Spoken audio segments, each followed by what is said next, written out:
Welcome back to Make Play Treasure. Today we're reading Down Comes the Rain by Franklin M. Branley and illustrated by Marianne Fraser.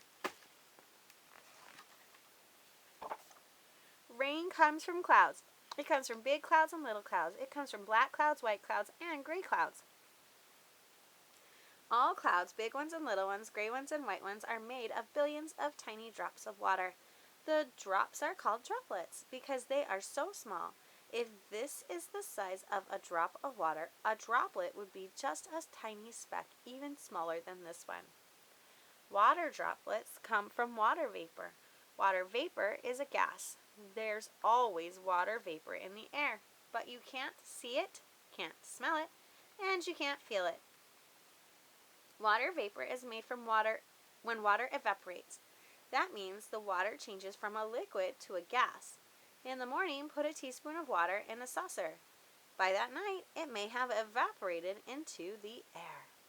When wet clothes hang on the clothesline, the water in them evaporates. The heat from the sun changes the water drops and droplets into water vapor.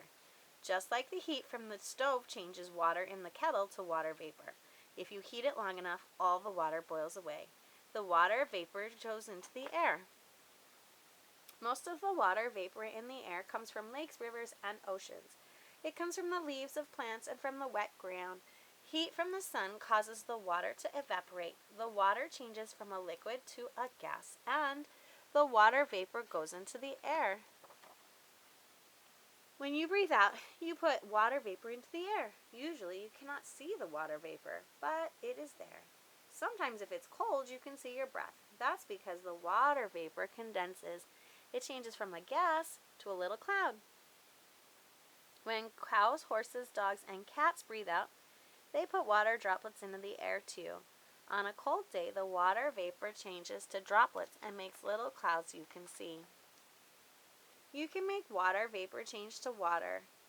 Put a lot of ice into a glass of water. As the glass gets colder, the outside of the glass gets wet. Water vapor in the air is condensing on the glass. There may be so much condensation that the glass drips. Sometimes the glass stays dry. That means there is not much water vapor in the air. The air holds the water vapor. Breezes carry it from one place to another. Much of the vapor moves up and away from the earth.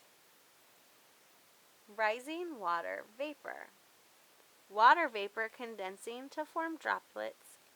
Water droplets growing by combining with each other to form larger drops. Air above the earth is always cold. The higher you go, the colder it gets. When air gets cold enough, the water vapor in it condenses. The vapor changes to water droplets. The water droplets make clouds. When clouds are thin and wispy, they are holding only a little water. When clouds are thick and dark, they are holding much more water. A single droplet is so small you cannot see it, but you can see a cloud. That's because there are millions and millions and millions of water droplets in a cloud. Inside the clouds, droplets join together to make drops. When the drops are too heavy to stay up in the clouds, they fall to the earth. The sky is full of them. They fall through the air and splatter on the ground. They are raindrops. Sometimes there are only a few small raindrops that fall slowly. It is drizzling. Sometimes there are lots of big drops that fall very fast. Now it is pouring. Sometimes the drops in clouds freeze. These raindrops become ice crystals. This can happen even on a hot summer day. Some clouds may be higher than most airplanes ever go. The higher the clouds, the colder they are. That's because the clouds and water droplets are high above the earth. Many clouds are so high that they are freezing cold. In these high, cold clouds, water vapor changes to droplets, and the droplets change to drops. The drops freeze into ice. Inside the cloud, these tiny bits of ice start to fall, but they don't always fall out of the cloud. Instead, they may be carried upward by air that is moving away from the earth. As they are carried upward, more water collects on the tiny bits of ice.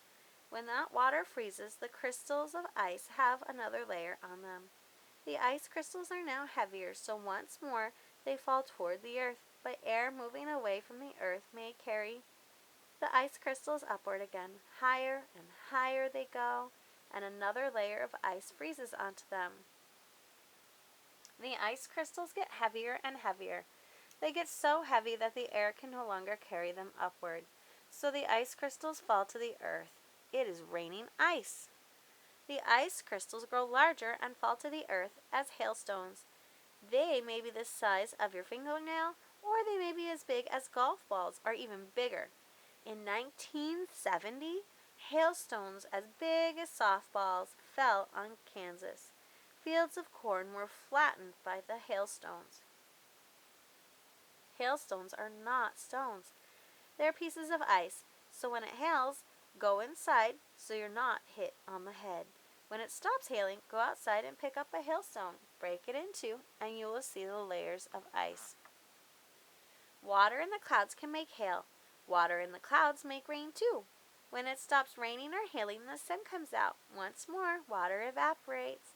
Water evaporates from lakes, rivers, and oceans. It evaporates from the leaves of plants and from the wet ground. The water changes to water vapor. It's carried up and away from the earth, where the air is cool or even freezing. When the water vapor cools, it condenses. The water vapor changes to water droplets, and all together the droplets make clouds. Water droplets join together to make water drops. The drops fall to the earth from the clouds. Once more, it is raining.